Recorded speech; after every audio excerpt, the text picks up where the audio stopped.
Soy Fernando Díaz Villanueva, hoy es 12 de agosto de 2020 y esto es La Contracrónica.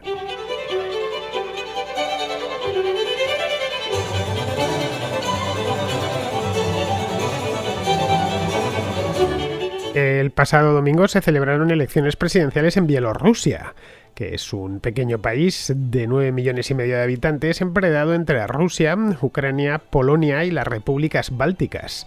El ganador de estas elecciones fue por sexta vez consecutiva Alexander Lukashenko, un antiguo funcionario soviético que rige los destinos de este país con mano de hierro pues desde hace ya mucho tiempo, desde 1994, es decir, desde hace 26 años.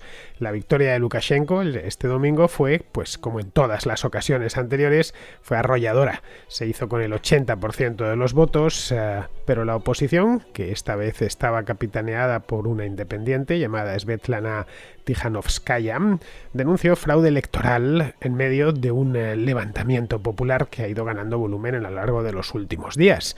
Estamos en agosto, no lo olvidemos, y faltan noticias, de ahí que lo que esté sucediendo en Bielorrusia este año tenga más importancia que en ocasiones anteriores. Pero vamos, que esto de los pucherazos, los fraudes electorales en Bielorrusia es lo común desde los años 90, no es la excepción.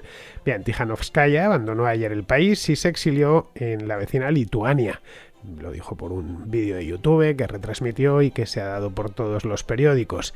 Al mismo tiempo, en ese mismo vídeo, pedía a los bielorrusos que por favor no se enfrenten a la policía para evitar males mayores. La policía bielorrusa reprime con gran severidad cualquier tipo de manifestación. Es una dictadura y por lo tanto pues la policía de Bielorrusia se comporta como las policías de las dictaduras.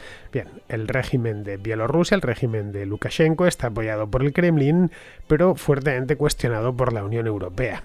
Así que es previsible que si los problemas internos en Bielorrusia, que no son nuevos, ya digo, sobre todo lo referente a problemas con los derechos humanos, la falta de democracia, etcétera, pero si los problemas internos, especialmente en la calle, se intensifican, el asunto escale y se forme un nuevo foco de conflicto entre Moscú y Bruselas.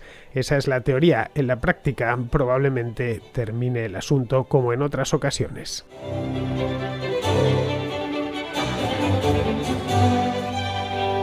A muchos europeos occidentales les costaría bastante ubicar a Bielorrusia en el mapa. Es un país sin acceso al mar, encajonado entre Rusia, Ucrania, Polonia, Lituania y Letonia. Vamos, si abrís Google Maps no tardaréis en encontrarlo porque está justo de norte a sur entre Lituania y Ucrania y de este a oeste entre Rusia y Polonia. Un estado pequeñito, vamos, no muy grande.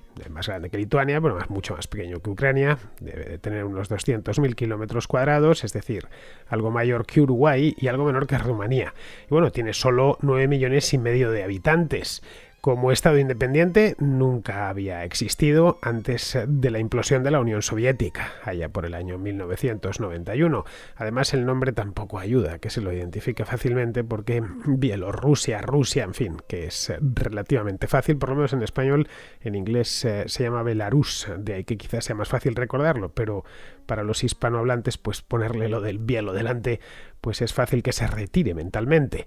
Bien, es como una prolongación de Rusia hacia Polonia. Es más, si se quiere ir de Berlín o de Varsovia hacia Moscú, pues hay que pasar necesariamente por la capital de Bielorrusia, que es Minsk.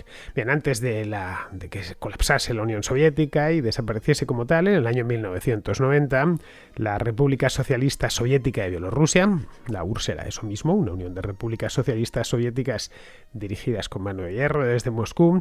Bien, pues ese año se fueron independizando todas, durante el año 90-91 fueron cayendo y la parte de las repúblicas bálticas, que es probablemente el caso que más conozcamos, pues se independizaron algunas repúblicas cuya existencia en Europa Occidental pues solo adivinábamos a saber, qué sé yo, pues Uzbekistán, Turkmenistán, Tayikistán, por no hablar las del Cáucaso, tipo Azerbaiyán o Armenia o Georgia. Bueno, pues una de ellas, de aquellas repúblicas, fue Bielorrusia, se independizó, formando una república independiente, es decir, más o menos lo mismo que hicieron en aquel entonces, más en la misma época, porque coincidió hasta por fechas, porque es lo que hicieron las repúblicas bálticas, Lituania, Letonia y Estonia.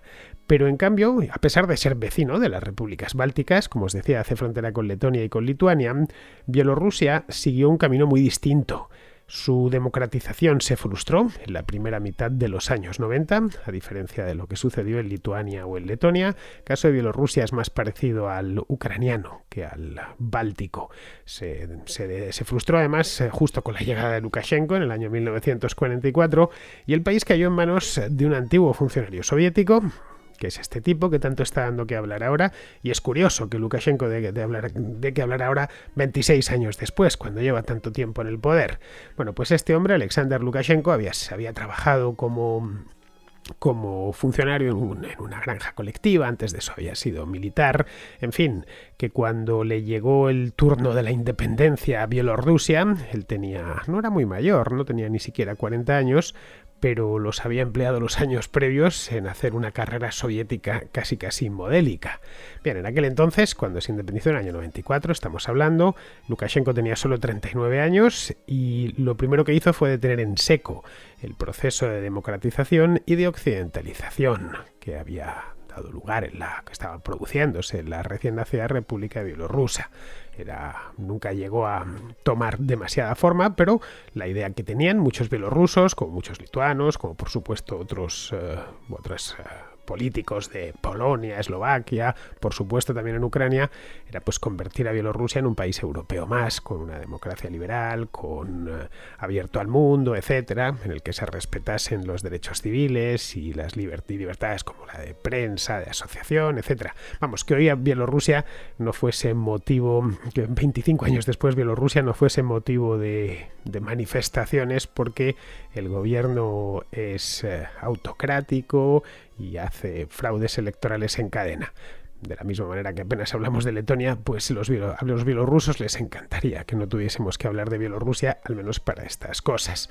Bien, lo primero que hizo fue detener en seco eso, la democratización de Bielorrusia, y lo siguiente fue instaurar un régimen personalista en torno a sí mismo, de reminiscencias soviéticas, además. Lukashenko es algo así como una especie de Vladimir Putin anticipado, a banda letra. Llegó unos pocos años antes, Putin se hizo con el poder en Rusia en el año 2000, es decir, pues este llegó en el 94, 6 años antes, y en muchos aspectos se parecen. Putin y Lukashenko tienen bastante en común. Tienen por un lado casi la misma edad. Putin es algo mayor, es 2 años mayor, nació en el 52, mientras que Lukashenko lo hizo en 1954. Ambos sirvieron en el ejército y luego se metieron ya en política. Putin estuvo, como bien sabe todo el mundo, fue agente de la KGB, estuvo de hecho destinado en Berlín, y Lukashenko estuvo en la Guardia Fronteriza del Ejército Rojo, estoy hablando, claro. Entonces Bielorrusia no existía como república independiente, sino como parte de la URSS. Luego ya posteriormente, pues como os decía antes, fue un funcionario soviético sin más, director de una granja de estas que organizaban en la Unión Soviética para la producción agraria, una de estas granjas colectivas. Y luego ya posteriormente, cuando Bielorrusia se declaró independiente, pues empezó a meterse en política. Curiosamente, este Lukashenko, en los primeros años, antes de llegar a presidente, se llegó a tener cierto nombre en Bielorrusia por ser un gran azote de la corrupción. Luego su régimen pues se ha demostrado uno de los más corruptos de Europa, aunque si eliminamos yo creo que el caso ucraniano, el moldavo y el ruso, pues sería el más corrupto de Europa sin ninguna duda. Bien, si echamos un vistazo así por encima tanto a Putin como a Lukashenko, ambos representan la idea de hombre fuerte, que es una figura con mucho peso en Rusia. Y quien dice en Rusia dice también en Bielorrusia, de ahí su popularidad. En 1994-95, es decir, en los años 90, estos países como Ucrania, Bielorrusia, la propia Rusia, atravesaron una crisis muy severa. La inflación, por ejemplo, en Bielorrusia se disparó después de la quiebra de la Unión Soviética, de la desaparición. Cuando llegó Lukashenko al poder, creo que rondaba algo así como el 60 o el 70%, pero había estado mucho más alta en los años previos.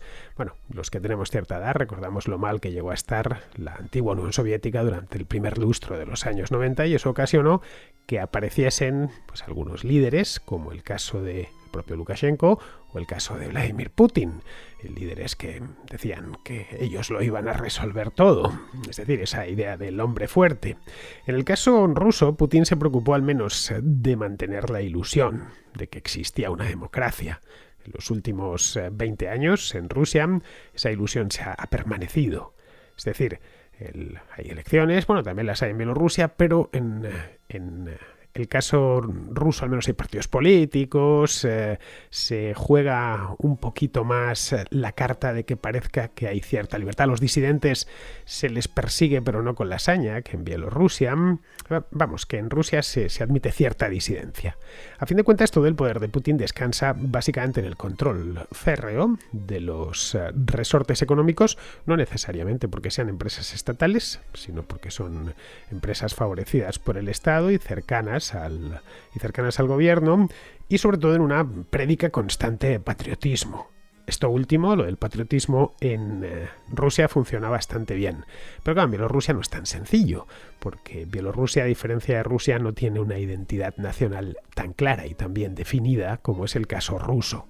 Los bielorrusos, de hecho, allí se hablan ambos idiomas, tanto bielorruso como ruso, y el bielorruso, por supuesto, ya con ese nombre, pues os podéis imaginar, se parece bastante al ruso.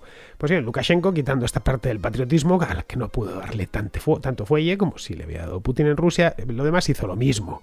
Bielorrusia no es propiamente hoy un país socialista, pero el peso del Estado en la economía es muy fuerte, es de hecho más fuerte que en Rusia.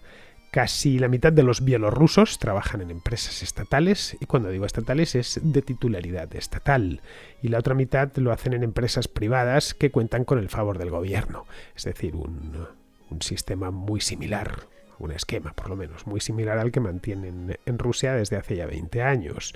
El país por lo demás es esencialmente industrial, es un país, según no he estado nunca, pero según me han contado, muy bonito, plano, como un plato, lleno de bosques. Bueno, allí es donde los hermanos del bosque, que estos partisanos que luchaban contra los nazis en la Segunda Guerra Mundial, y tiene una industrialización tuvo en el pasado, en tiempos de la Unión Soviética, muy potente, y desde aquella época pues se conservan muchas plantas que hoy básicamente producen para exportar a Rusia. De hecho, Bielorrusia esencialmente es a efectos económicos, y no solo económicos, un satélite, además un satélite descarado de Rusia, y así es como lo tratan el propio gobierno ruso desde hace ya muchísimos años. Es decir, que en cierto modo Bielorrusia es parte de Rusia, hasta por el nombre. Desde 1998, de hecho, conforman algo parecido a una confederación que se llama Unión de Rusia y Bielorrusia. Fue una confederación que quiso el propio Lukashenko que se organizase. Todavía estaba Yeltsin en el poder, ni siquiera había llegado Putin. En 1998 no había llegado Putin, y él insistió en que había que mantener lo más cercana a Bielorrusia, a Rusia, lo más cercana que fuese posible. Ahí los propios bielorrusos, a muchos les generaría tranquilidad porque aquello enlazaba con lo que había sido la Unión Soviética, y a otros, a los más prooccidentales, había una parte seria y sigue habiéndola de la sociedad bielorrusa, que prefiere parecerse a Alemania o a Holanda que a Rusia.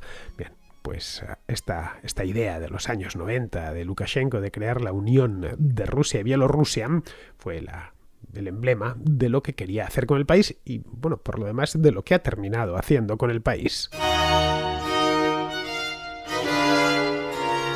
Y si esto es la parte teórica, la parte práctica, que es a final de cuentas lo que importa, a efectos prácticos, la política exterior de Bielorrusia es idéntica a la de Rusia.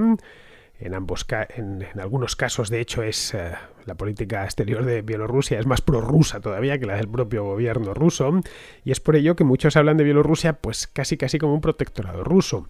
Aunque eso sí, las relaciones entre Putin y Lukashenko, que han sido siempre muy buenas, ya no lo son tanto. Han tenido algunos roces últimamente, que no son tan buenas como hace 10 o 15 años. De ahí que Lukashenko haya buscado en los últimos años una política exterior, digamos, más propia, ¿no? Que el nombre de Bielorrusia se viese un poco más, pero vamos, no más propia en el sentido de occidentalizar el país, sino todo lo contrario. Hoy, por ejemplo, pues es uno de los grandes aliados, bueno, hoy y desde hace ya bastante tiempo es uno de los grandes aliados de la Venezuela bolivariana, y hoy es del gobierno de Nicolás Maduro.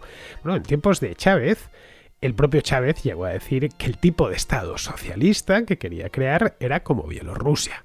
Es decir, quería trasladar lo que era Bielorrusia a Venezuela y hacer un estado muy similar a él. Es curioso, claro, a los venezolanos, si a los españoles Bielorrusia nos cae lejos, estando dentro del mismo continente, ya pues no sé qué se tardará de aquí a Minsk en avión, 3 horas, una cosa así, pues no quiero ni pensarlo lo que le debe parecer a un caraqueño, vamos, a un venezolano en general, pues le debe parecer pues casi como una cosa tan lejana que cuando Chávez decía aquello, pues pensarían, pues quizá, no sé, resulta que Bielorrusia está bien. Bueno, la cuestión es que Chávez llegó a decir eso y además siempre que ha tenido problemas en los últimos tiempos, Nicolás Maduro y los ha coleccionado, el Lukashenko ha estado ahí defendiendo y dando apoyo diplomático todo el del mundo al gobierno bolivariano. Dentro del país el poder de este hombre, Lukashenko, es absoluto, o casi absoluto. Ya decía antes que su régimen fue personalista en los 90, desde que se instauró, y conforme ha ido pasando el tiempo y ha ido ganando experiencia, este hombre se ha ido haciendo más personalista todavía. La república, de hecho, es de tipo presidencialista, pues de las pocas que hay en Europa, tiene mandatos de 5 años.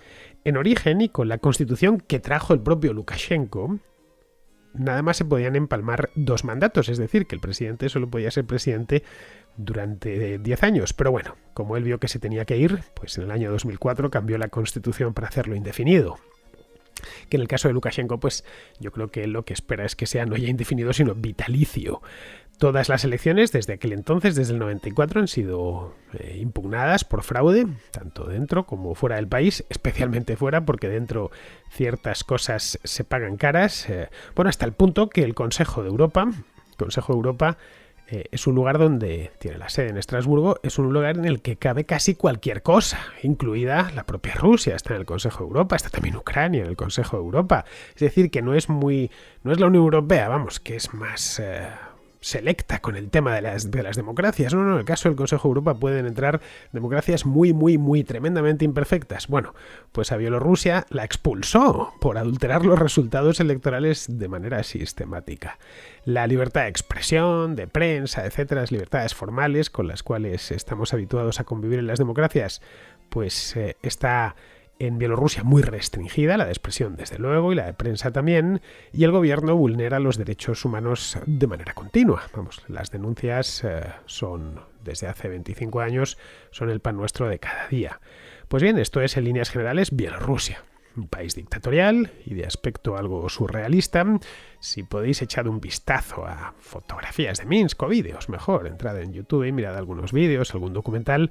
Y las calles de las ciudades, bueno, algunas ciudades de hecho son importantes, aparte de propio Minsk. En Bielorrusia está Brest, donde se firmó la paz el acuerdo de la paz de Brest-Litovsk en la Primera Guerra Mundial en 1918, que puso fin a la guerra en el frente del este. Así que, aparte de esto, tiene cierta importancia. Por lo menos lo que hoy es Bielorrusia ha tenido cierta importancia a lo largo del siglo XX. Bueno, la cuestión es que el país tiene un aire, no como Corea del Norte, no llega a ese extremo, pero sí un aire como de pequeña Unión Soviética por la que no ha terminado de pasar el tiempo. El escudo de Bielorrusia, por ejemplo, pues es una reelaboración del escudo soviético y las formas oficiales son calcadas a las de la URSS. Hasta en las gorras de plato de los propios militares, los desfiles, las fiestas que se celebran, etc. El propio Lukashenko es, de hecho, un líder político un tanto peculiar. Bueno, lo pudimos ver hace poco, cuando empezó la pandemia de COVID, allá por el mes de marzo, pues dijo que esto era poco menos que un invento y que lo que había, que eso se curaba rápido, que con beber vodka y jugar al hockey sobre hielo, lógicamente, el propio Lukashenko juega al hockey sobre hielo. Bueno, pues que con vodka y hockey sobre hielo, eso ya inmunizaban contra la enfermedad. Pero bueno, Lukashenko ya no es el líder de hace 26 años. Ya no es el tipo de 39 años que llegó al poder en 1994 para resolver, según decía, menos él, pues los 1000 problemas que afligían a un país que estaba recién nacido tras el colapso soviético. Lukashenko ya es mucho más mayor, este mes cumplirá 66 años y Bielorrusia, a pesar del aislamiento al que el régimen le ha sometido en el último cuarto de siglo, pues ha terminado cambiando, es inevitable. un país con frontera, que hace frontera con la Unión Europea, por el lado polaco, por el lado lituano y por el lado letón. No solo ya con la Unión Europea, sino también con la zona euro. Lituania y Letonia son países que están en la zona euro. Bueno, la cuestión es que ha tenido que cambiar porque no quedaba otra. Sí que estar en desacuerdo con el gobierno hoy por hoy es algo habitual, cosa que no sucedía en 1994. Y un régimen así, el único modo que ha encontrado de enfrentar la contestación es cerrándose sobre sí mismo. Esto también era previsible. El pucherazo de este año además ha sido antológico. Si todas las elecciones que se han celebrado desde el 94 cuentan que las del 94 fueron las únicas limpias, que en aquel momento ganó Lukashenko de verdad. A partir de entonces todas han estado falseadas y adulteradas. Bueno, el domingo por la mañana, según he podido leer, antes de abrir los colegios electorales, el Consejo Electoral Central de Bielorrusia anunció que el 40% del censo ya había votado. Lo había hecho por correo. Pero luego, curiosamente, se produjeron colas kilométricas para votar, así que una cosa o la otra. Uno de estas cosas que solo suceden en Bielorrusia, ¿no? Ha votado ya el 40%, así que nada, esto se termina rápido. Y luego, en cambio, medio país estaba tratando de ejercer su derecho al voto. Luego ya esa noche, el domingo por la noche, el gobierno anunció que Lukashenko, por supuesto, había ganado. Bueno, había arrasado con un 80% de los votos. Y fue ahí ya cuando el país estalló. El gobierno reprimió las manifestaciones con gran dureza. Supongo que habréis visto algunas imágenes y no es fácil sacar imágenes, sacarlas. Lo difícil es grabarlas, porque ya decía antes que la libertad de expresión y por lo tanto de prensa están muy restringidas, pero algunas nos han llegado porque los bielorrusos pues también tienen teléfonos y el país mal que bien está conectado a internet. Yo he visto algunas imágenes que llaman la atención, como una camioneta de la policía embiste a unos manifestantes. No se sabe realmente cuánta gente ha muerto y cuántos heridos hay, pero vamos, supongo que serán muchos. Así que lo primero que hizo fue reprimirlo a lo bestia. Luego también hizo un apagón de internet para que los manifestantes no se valiesen de las redes sociales. Pero bueno, insisto, no es una isla, Bielorrusia. Está rodeada por 5 países, 3 de los cuales son parte de la Unión Europea, así que no cuesta demasiado salir y volver a entrar del país, etc. Bien, la candidata opositora, que como os decía antes se llama Svetlana Tikhanovskaya, denunció el fraude y 2 días después se marchó a Lituania, evidentemente por miedo a ser encarcelada. En Bielorrusia hay presos políticos y el régimen es experto en fabricar causas contra los disidentes. Esto también se sabe. Ahora la pelota está en el tejado del gobierno de Lukashenko. Y sobre todo, y esto es importante, en el tejado del Kremlin, que evidentemente no aceptará una revolución de color como la que se produjo en Ucrania ya por el año 2004. Lo que sí que habría la posibilidad es que Putin sacrifique a Lukashenko. Existe la posibilidad, no significa que vaya a suceder, pero podría suceder, es decir, presionando a los cabecillas del régimen. Todo régimen político al final esencialmente es una mafia que toma el Estado y lo patrimonializa, ¿no? Cualquier régimen político, el venezolano, pues es algo muy similar. En este caso, si consiguiese hacer esa operación o lo creyese conveniente, lo podría hacer sin demasiados problemas. Ya decía antes que a efectos políticos y sobre todo económicos, Bielorrusia es una extensión, un apéndice de la propia Rusia. Pero claro, eso yo creo que solo sucederá si la situación en Minsk se torna insostenible y es necesario sacrificar un peón. Respecto a Bruselas, mi opinión es que no moverá un dedo, más allá de las habituales condenas retóricas, que ya las ha hecho, por cierto, y que viene haciendo pues desde hace 20 años. Washington tampoco hará nada. Estados Unidos y la Unión Europea, sobreentienden que Bielorrusia es parte de Rusia, o al menos de su zona de influencia.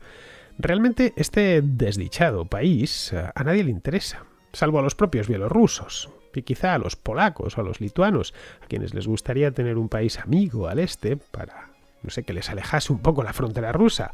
Pero no importa a nadie más. Es una pena, pero es así.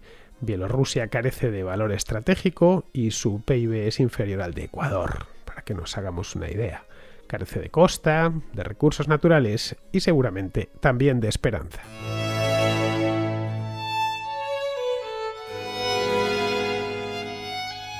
Vamos con la contrarréplica. Empezamos con Alejandra, que está en Aruba y que nos cuenta cómo están controlando el acceso a la isla. Me encanta tu programa, debo decir que es excelente. Te estoy enviando este audio ya que acabo de terminar de escuchar tu crónica del día de ayer y escuchaba como dos contraescuchas, valga la redundancia, mencionaban las pruebas que se le hacen a los turistas antes de entrar a Alemania y también te preguntaban sobre las pruebas PCR y te quería contar cómo se maneja esto acá en Aruba, ya que somos un país que vive 80% del turismo. Hace un mes aproximadamente abrimos las fronteras con Estados Unidos y hace mes y medio abrimos las fronteras con Europa. Para que un turista pueda entrar a Aruba debe presentar una prueba PCR con 72 horas de antelación a su llegada a la isla. Obviamente el resultado debe ser negativo. De lo contrario, a su llegada al aeropuerto se le realizará una prueba que no es gratuita, tiene un costo de $100 o 100 euros dependiendo de dónde venga el turista. Además de eso, durante toda su estadía, el turista debe cancelar un seguro de 15 euros o dólares eh, que no es reembolsable en caso de que sea negativo. Esto es como una figura de un seguro colectivo. ¿Qué pasa si entra un turista positivo a la isla? Se realizó la prueba en el aeropuerto, salió positivo. Pues con este seguro colectivo se cancela un hotel que está reservado para casos positivos de COVID, específicamente de turistas, que es el Hotel Brickell Bay. Tienen su estadía ya paga en ese sitio, pues con este tipo de seguro. Sin embargo, tenemos actualmente el número más alto de casos de COVID-19 positivos en la isla. Estamos cerca de los 500 positivos, que es un número bastante alarmante, ya que es una isla de solo 100.000 personas. Recientemente el Reino de Holanda, donde también pertenecemos, nos ha puesto un código anaranjado y Estados Unidos ha también dado una advertencia negativa a viajar a Aruba. Pero solamente tenemos 13 casos positivos de turistas y más de 450 casos positivos eh, de residentes que se han contagiado gracias a un club nocturno que es muy famoso en la isla. Pero pues volviendo al tema de cómo se han manejado las pruebas y la llegada de los turistas, teniendo un número tan pequeño de turistas positivos en la isla, creo que ha sido bastante exitoso y que ha sido nuestra falla como locales haber bajado la guardia y pues no solamente volvernos a contagiar, sino elevar los números 5 veces más a lo que fue al principio de la pandemia. De verdad, eh, muchísimas gracias por hacer un programa de tan excelente calidad. Espero que estés muy bien y que tengas un muy feliz día. Saludos desde Aruba. Un sistema como este que nos cuentas podría haberse aplicado en lugares como las Islas Canarias o las Baleares. De la península sería más complicado porque las fronteras terrestres son más difíciles de controlar. Evidentemente algo así no te libra de los contagios, tal y como nos comentas, pero al menos permite filtrar la entrada y saber que todos los que han entrado están libres de virus, de SARS-CoV-2, lo cual pues el coste no es muy alto y bien, y al igual que en algunos países exigen un visado, pues en este caso el visado sería entrar con un test. Los test hoy están disponibles. Yo desde luego no me parecería mal si tuviese que viajar ahora mismo a cualquier lugar, me dijesen tienes antes que hacerte el test, me lo haría sin ningún problema y lo presentaría ya al llegar. Bien, seguimos con Francisco que nos habla de Microsoft y su principal negocio, que según nos cuenta no es ya su sistema operativo. Hola Fernando, he escuchado tu contracrónica sobre Microsoft comprando TikTok y me gustaría añadir algunas cosas. Primero, que la estrategia de Microsoft en estos últimos años ha sido envidiable. Microsoft ha pasado de convertirse en una empresa de código cerrado y una empresa que tenía Windows completamente cerrado y no dejaba que nadie mirara adentro, una empresa monopolística, a ser una empresa que más aporta al código abierto de Linux, por ejemplo, y sobre todo ha centrado, y esto creo que te ha faltado en tu contracrónica, ha centrado toda su estrategia económica a los servicios profesionales, en concreto a Microsoft Azure, que es una plataforma de desarrollo de servicios para empresas. Ahí las empresas pueden tener sus servidores, bueno, no te quiero aburrir con detalles. Microsoft ha hecho muy bien porque lo que ha hecho es como si se tratase de un pub de moda, ha dejado entrar gratis a las chicas, pues en este caso está dejando entrar a los desarrolladores muy fácilmente para que ellos produzcan cosas con su plataforma y luego vendrán los clientes. Si un desarrollador cobra menos o tiene predilección por Microsoft Azure, la empresa que contrata a esos desarrolladores pues tenderá a contratar Microsoft Azure. Y bueno, pues en definitiva, que se ha enfocado a lo que decía Steve Ballmer, developers, developers, developers, es decir, desarrolladores, desarrolladores, desarrolladores. Y lo está consiguiendo. De hecho, tiene el grosso de su negocio viene de ahí. La prueba es que tienen el editor de código más exitoso que hay, que es completamente gratuito, que es el Visual Studio Code. Y además me gustaría señalarte que compraron hace poco, es una auténtica ganga en mi opinión, GitHub, el repositorio de código abierto más grande del mundo. Microsoft está haciendo las cosas muy bien en el término empresarial y bueno, yo creo que les queda todavía la espinita de, como tú bien has dicho, de que las redes sociales pues se le escaparon de las manos y ahí podía haber triunfado. También yo creo que tienen la espinita de los móviles, pero yo creo que en Android y Xbox están sacando unas cosas muy atractivas y yo creo que van a darle la vuelta a la tortilla en breve. Si hay algo que no es eterno, aunque a veces no lo parece, es el mundo de Internet y las empresas estas que surgen y caen a una velocidad antes inaudita. Un saludo, enhorabuena por el programa y estoy intentando conseguirte que haya más suscriptores. Hay dos tipos de usuarios, de consumidores de podcast. Están los que escuchan a Fernando Díaz Villanueva todas las mañanas y están los que no tienen ni pajolera idea de lo que es la vida. Un saludo, Fernando. Pues Francisco conocía esto de Microsoft Azure, pero vamos, sabía que es un servicio en la nube, como tantos que han ido surgiendo en los últimos años. Lo que desconocía es que era tan importante hoy para Microsoft. Pero bueno, esto de Azure va en la línea de Office, es decir, algo dirigido a las empresas y a la productividad y no tanto al entretenimiento, como puede ser TikTok o la propia Xbox, que está dirigida al mercado del entretenimiento. Pero bueno, en Microsoft lo que vemos, o lo que hemos visto a lo largo de los últimos años, es a una empresa reinventándose conforme iba perdiendo influencia en otros segmentos del mercado.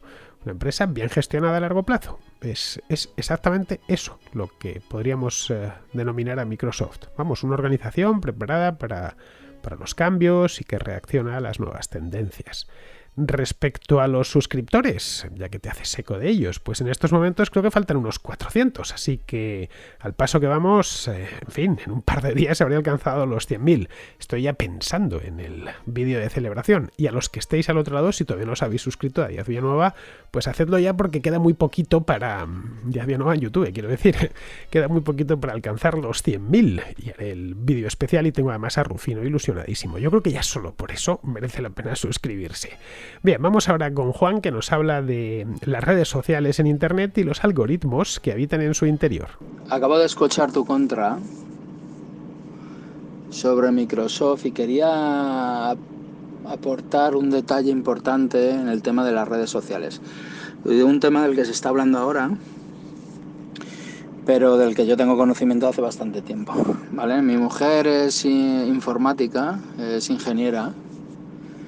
Y una de las cosas que me dijo es que los algoritmos que se ponen o que funcionan dentro de las redes sociales son algoritmos que lo que está pasando con ellos es que está polarizando a la sociedad, ¿sabes? Porque cuando tú, por ejemplo, sirves a un partido político, por ejemplo, es un ejemplo, Vox o Podemos o alguno de estos,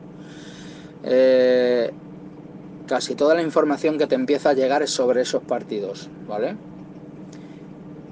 Y sobre todo te empieza a llegar información más agresiva, ¿vale? A lo que tú respondes, siempre que respondes, pues más agresivo. Pues sí, estos podemitas no sé qué, o estos fachas de Vox no sé cuánto, y entonces a la siguiente te vuelve a entrar...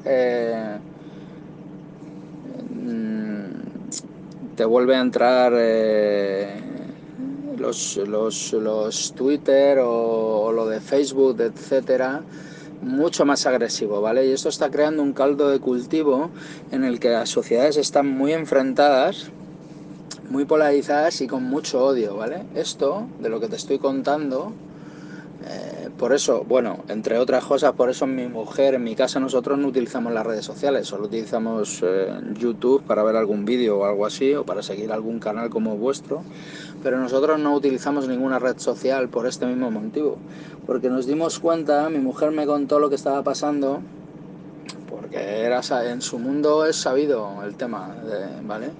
Ahora, por lo visto, hay algunas voces importantes que están poniendo el foco en este asunto para que las redes sociales cambien los algoritmos para que no suceda esto, porque esto es un problema, ¿sabes? Porque ahora la sociedad, desde que tenemos redes sociales, está bastante más polarizada, está bastante más enfrentada, ¿sabes? Y es un problema, ¿sabes? El otro día, por cierto, vi una noticia que el príncipe Harry, el tío el príncipe de Inglaterra, que se casó con la Meghan no sé qué y que se piró a Canadá por algún rollo, había impulsado o está impulsando un tema para controlar esto con las empresas, con las grandes multinacionales. Bueno, era solo un comentario que a lo mejor es interesante para los contraescuchas y que se den cuenta de lo que está pasando, ¿vale? Que hagan la prueba. Eso es, si te das la prueba y prestas atención a lo que estás haciendo, te das cuenta de que toda la información que te viene de las redes sociales, según tú vas trabajando en ellas, casi siempre se polarizan y van más al odio, más a la chicha, ¿sabes? En cualquiera de los aspectos, da igual que sigas a un fotógrafo que a un tal, que no sé qué, siempre es así. Bueno, un abrazo, Fernando, saludos desde la Suiza y pues nada, nos escuchamos pronto de nuevo, chao. Bueno, en redes sociales como Facebook o Twitter, el algoritmo somos nosotros mismos, o al menos el algoritmo principal. Es decir, que Twitter te muestra lo que tú has decidido que te muestre, lo que se conoce como timeline. Tú en Twitter decides a quién seguir y en Facebook también. Otra cosa distinta son las noticias en Facebook. Ahí sí que te muestra lo que le da la gana. Pero vamos, siempre basándose en tus intereses. Es decir, que si te gusta la política, pues te muestra noticias de política. Si te gusta el deporte, deporte y así sucesivamente. Facebook sabe, no olvidemos, sabe perfectamente lo que lees y lo que te gusta, pero lo sabe porque tú se lo has dicho. Le has dado un corazoncito a las cosas que te gustan. Te encargas de decírselo personalmente. El algoritmo trabaja con... Al algoritmo hay que alimentarlo. Si no, no sabe nada de ti. Los que navegan por Facebook sin poner nada y sin decir nada, el algoritmo está ayuno. Y lo mismo con Twitter. Bien, pues ya vamos a terminar. Vamos con Pizarro, que nos habla, pues esto de Microsoft y TikTok. TikTok Estados Unidos está perdido para sus propietarios chinos, pues les ata la tiranía y eso les deja sin credibilidad ante acusaciones ciertas o no de tráfico bastardo de datos. La venta de TikTok a Estados Unidos puede ser una salida antes de verse en problemas mayores. Y en estas, Microsoft encuentra la oportunidad de hacerse con una red social global digna de tal nombre, y quizás a un precio interesante. Aún no ha cuajado el trato, pero objetivamente es beneficioso para todos, incluidos los consumidores de redes sociales, pues TikTok Estados Unidos se revitalizará y los competidores también. Un cordial saludo de Pizarro. Y hasta aquí, queridos amigos, hemos llegado hoy, así que mañana, que será 13, volveré por aquí y espero encontraros al otro lado. Hasta mañana, amigos.